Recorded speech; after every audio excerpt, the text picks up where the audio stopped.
Inilah asal mula air Zam-Zam dari kisah Nabi Ismail dan ibunya Hajar. Allah Ta'ala memerintahkan Ibrahim pergi membawa Hajar dan Ismail ke Makkah.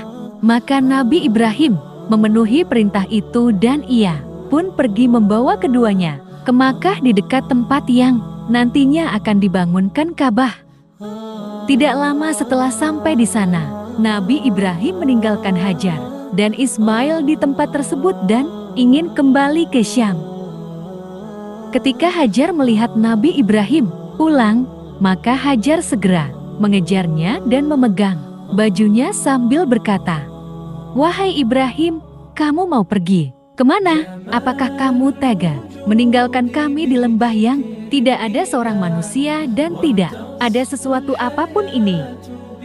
Hajar terus saja mengulang-ulang pertanyaannya berkali-kali hingga akhirnya Ibrahim tidak menoleh lagi kepadanya.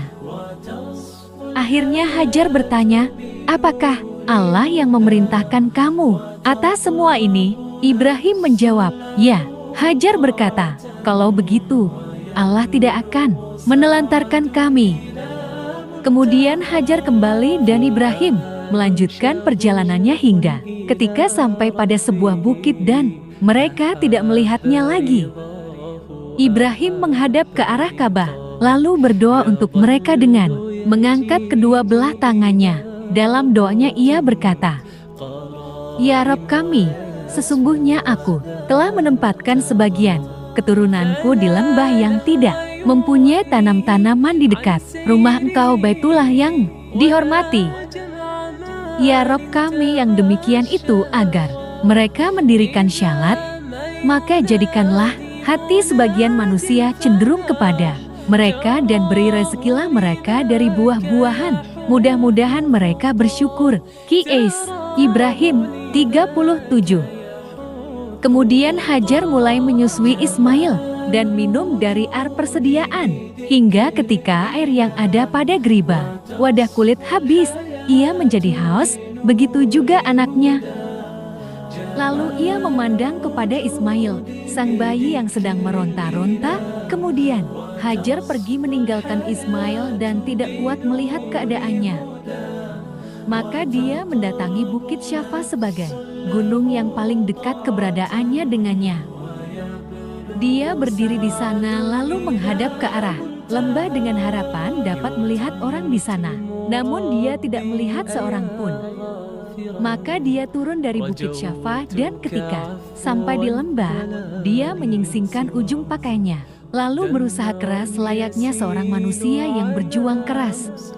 Hingga ketika dia dapat melewati lembah dan sampai di Bukit Marwah lalu berdiri di sana sambil melihat-lihat apakah ada orang di sana, namun dia tidak melihat ada seorang pun.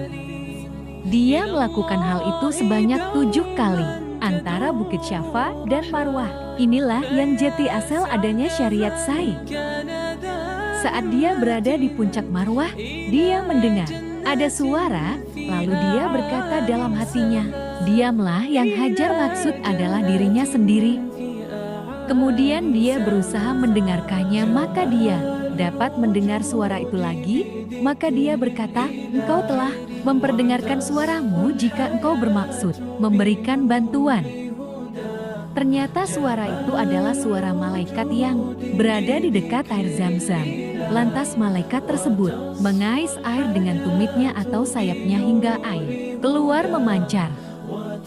Akhirnya Hajar dapat minum air dan menyusui anaknya kembali.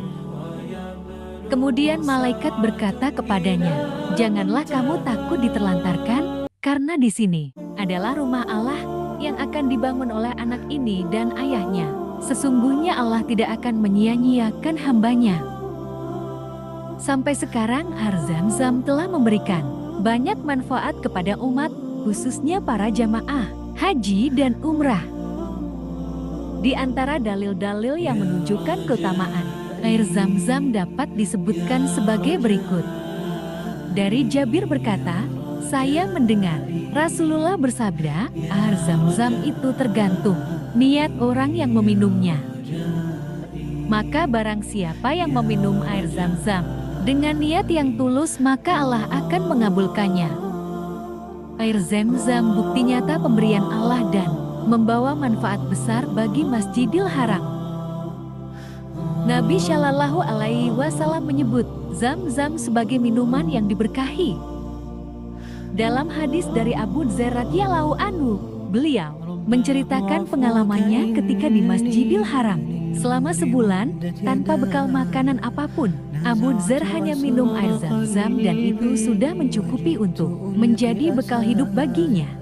Bahkan sampai dia bertambah gemuk. Air Zam-Zam itu air yang diberkahi, makanan yang mengenyangkan.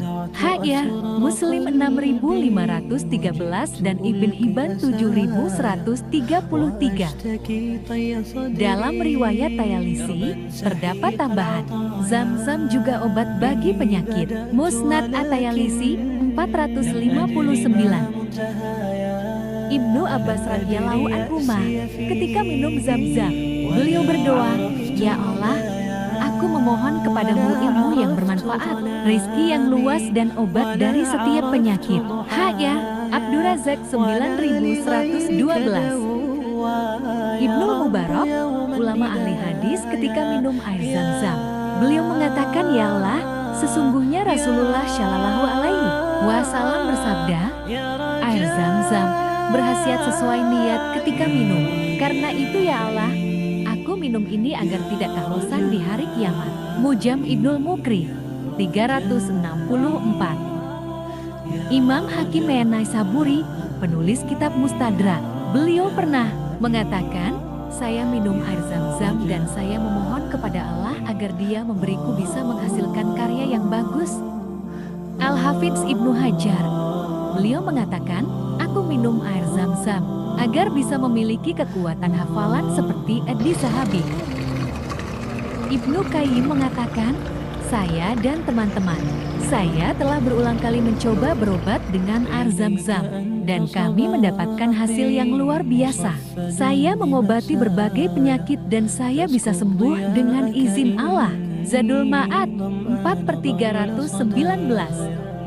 Dari Hammam, dari Abi Jamrah Ad-Duba ke-1, ia berkata, "Aku duduk bersama Ibnu Abbas di Mekah, tatkala demam menyerangku. Ibnu Abbas mengatakan, dinginkanlah dengan air Zam-Zam, karena Rasulullah mengatakan, sesungguhnya demam adalah dari panas neraka Jahanam, maka dinginkanlah dengan air atau air."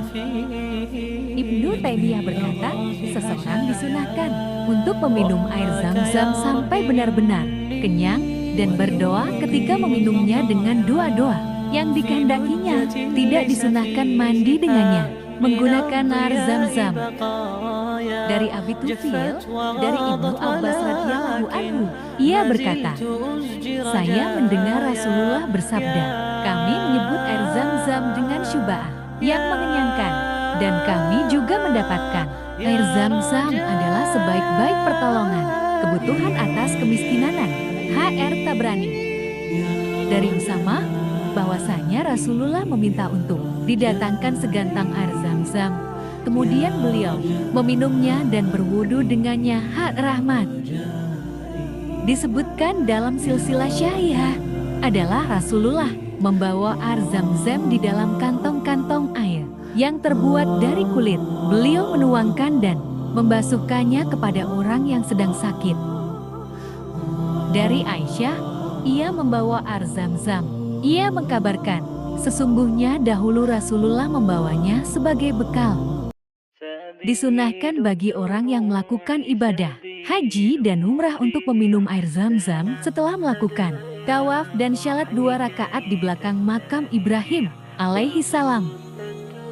Nabi Shallallahu Alaihi Wasallam bersabda, "Sesungguhnya tanda antara kita dengan orang-orang munafik adalah bahwasanya mereka tidak memperbanyak minum air Zam-Zam." Berdasarkan penelitian para ilmuwan, air Zam-Zam dinyatakan bebas dari bakteri dan kuman meski tanpa dimasak terlebih dahulu. Terima kasih sudah menonton.